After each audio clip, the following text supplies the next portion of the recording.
Salut à tous et que la grâce du Seigneur repose abondamment sur nous tous. Le sujet que je désire aborder avec vous aujourd'hui s'intitule « Jésus-Christ est-il le Fils unique de Dieu ?» Jésus-Christ est-il le Fils unique de Dieu?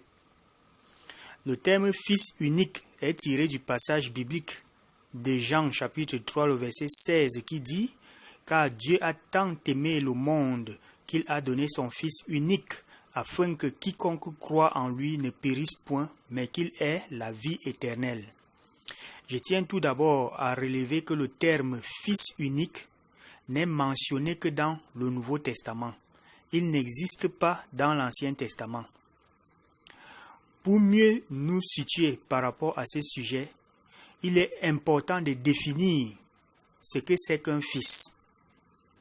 Le Fils, c'est un être qui est issu d'un autre être dont il porte la caractéristique génétique. C'est-à-dire qu'il porte les gènes de celui qui l'a engendré.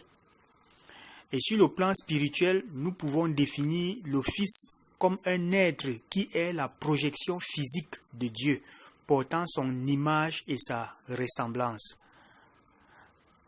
Avant d'exister sur le plan physique, nous tous, les humains, nous existions d'abord en Dieu, en esprit. De même qu'un enfant existe d'abord dans le sein de sa mère avant de faire son entrée physique dans le monde lors de son accouchement. Et nous tous donc, avant de venir sous forme charnelle dans ce monde, nous étions d'abord des esprits dans la pensée de Dieu. Et lorsque nous étions donc comme ça là dans le sein du Père, le statut que nous avions était le statut de fils de Dieu. Le problème de filiation ne se posait pas encore à ce niveau. Lorsque l'homme a été fait chair par la création, il entra donc dans le monde, dans ce statut de fils de Dieu, et il reçut le nom d'Adam, c'est-à-dire homme. Selon qu'il est écrit, Adam devint un être vivant.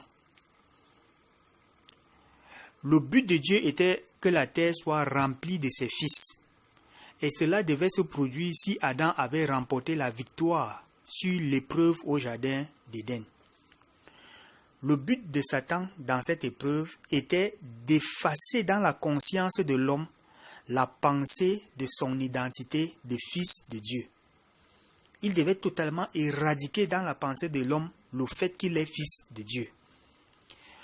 En effet, Satan dit dans son discours, lorsqu'il s'approche de Ève pour la séduire, pour la tenter, pour la renverser, dans son discours, il dit, Dieu sait que le jour où vous allez manger de l'arbre de la connaissance du bien et du mal, vous deviendrez comme des dieux, connaissant le bien et le mal. Donc, lorsque nous lisons Genèse 3, le verset 5. Or, l'homme était déjà un dieu, étant d'ailleurs l'image et la ressemblance de Dieu.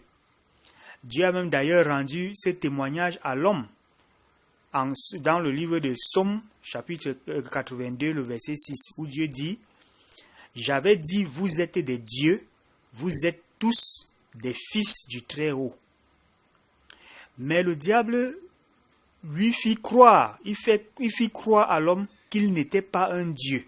C'est-à-dire qu'il n'était pas fils de Dieu et qu'il devait faire quelque chose pour le devenir. Il dit, le jour où vous mangerez, vous serez comme des dieux.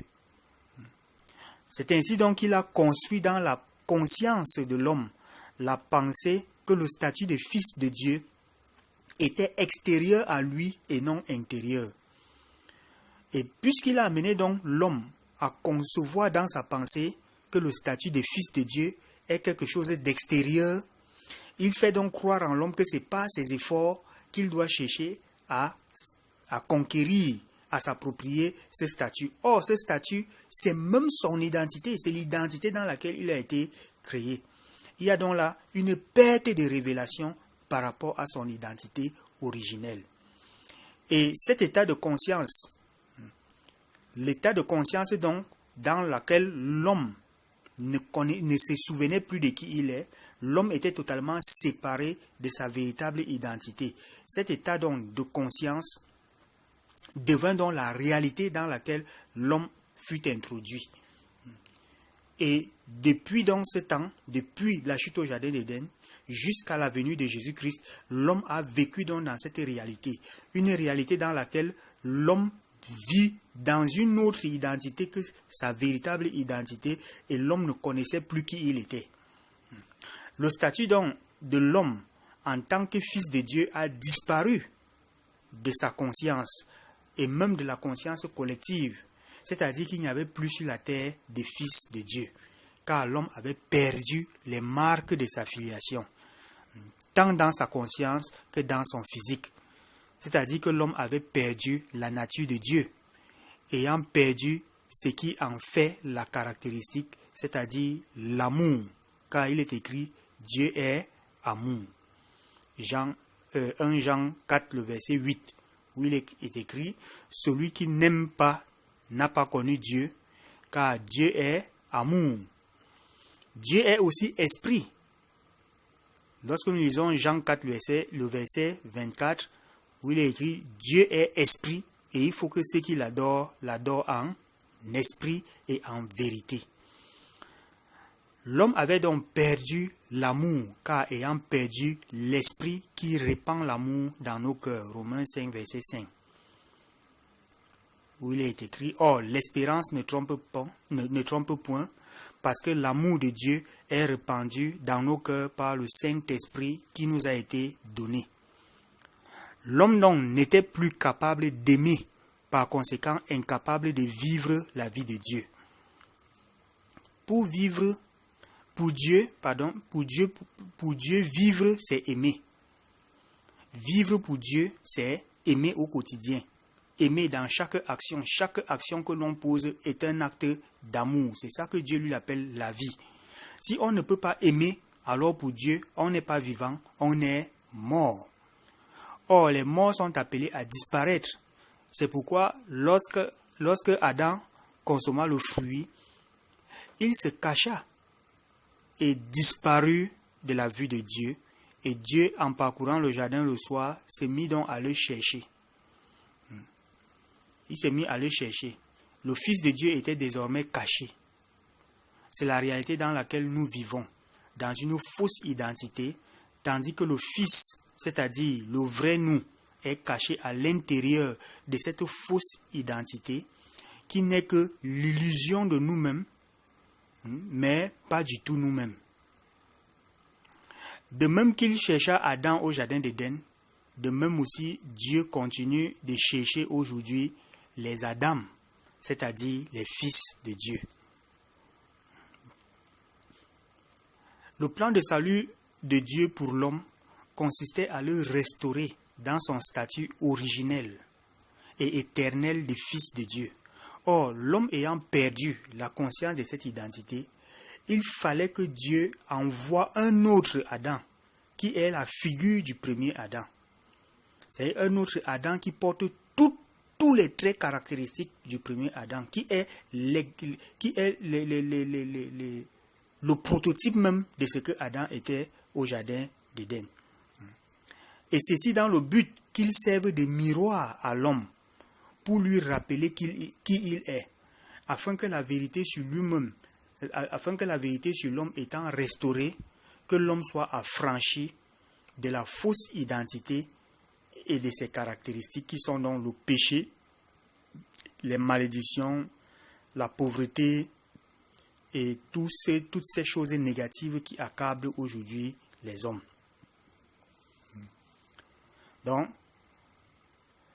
c'est lorsque nous lisons dans 1 Corinthiens, le chapitre 15, verset 45, où le Seigneur dit, c'est pourquoi il est écrit, le premier homme, Adam, devint une âme vivante, le dernier Adam est devenu un esprit vivifiant.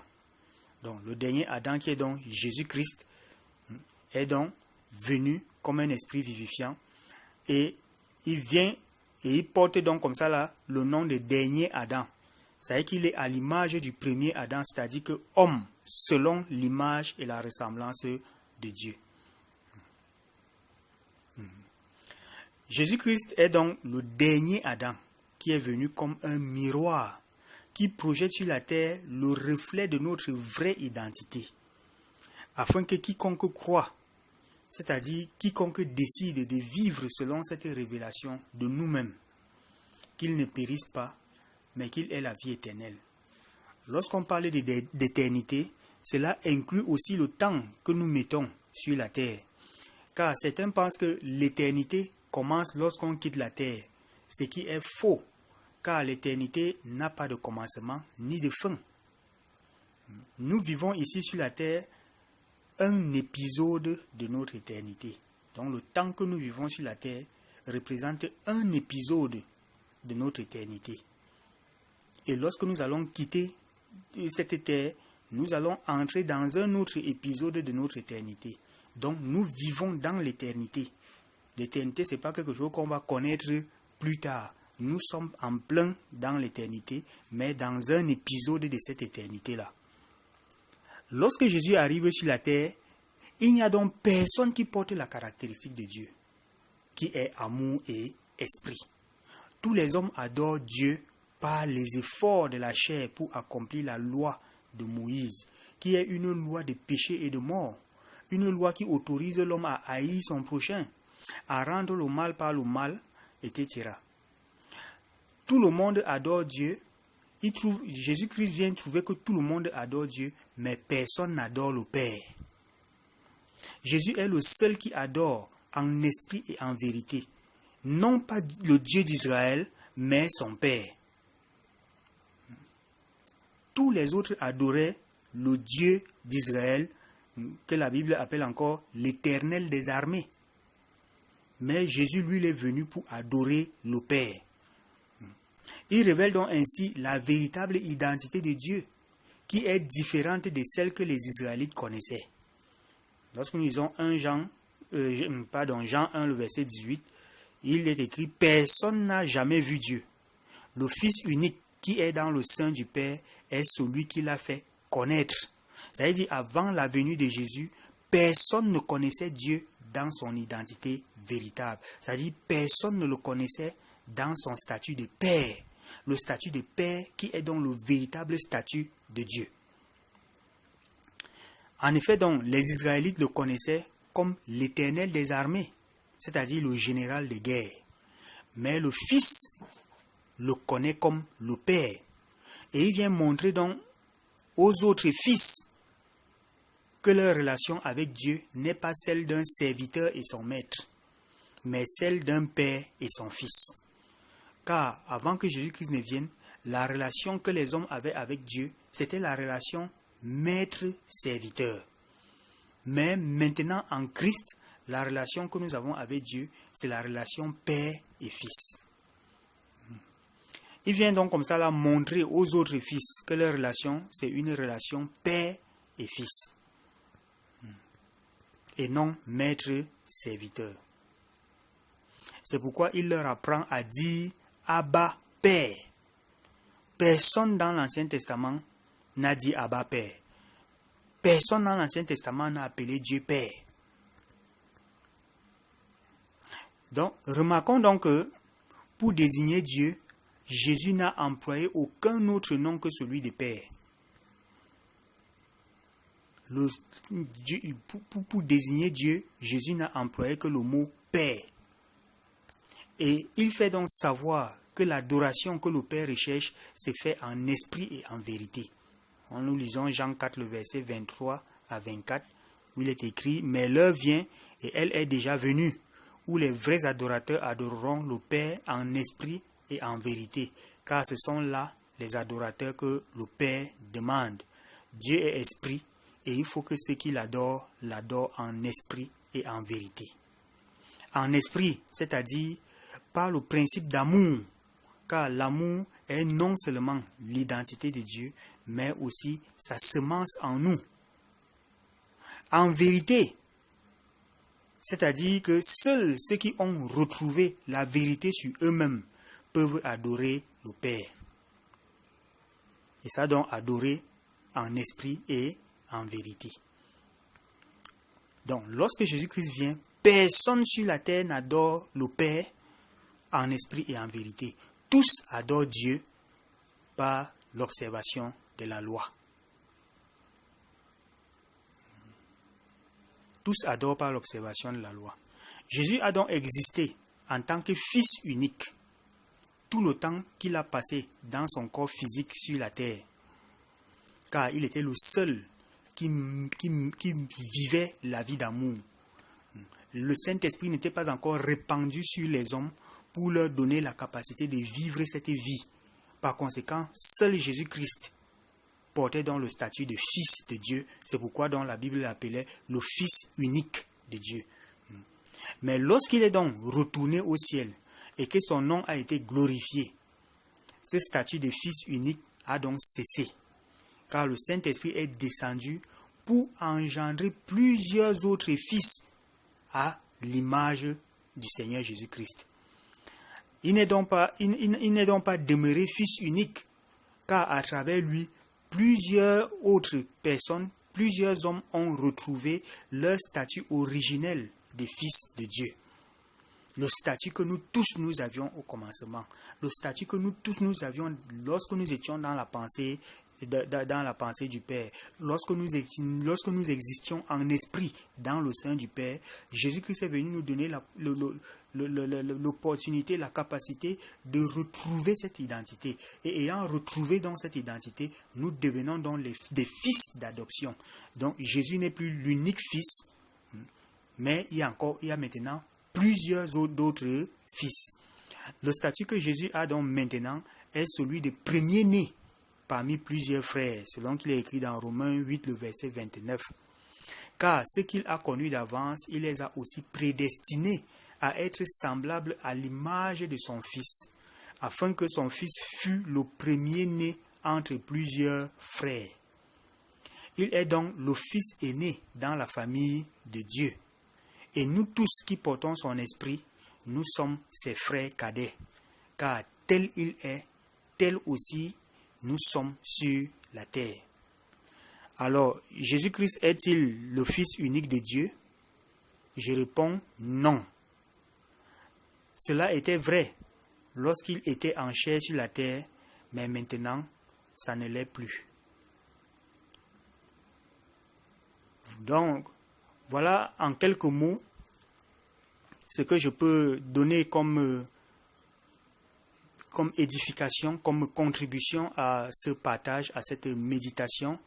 Et j'espère que les frères qui ont sollicité que nous partagions sur ce sujet ont des éléments qui viendront davantage consolider leur foi et affermir davantage notre marche vers la gloire éternelle du Père.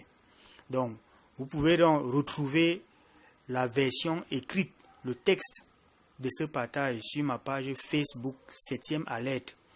Et surtout, n'oubliez pas de laisser un commentaire ou de m'appeler directement pour toute préoccupation. Ou alors pour un sujet de prière, une suggestion de partage sur un sujet qui vous intéresse.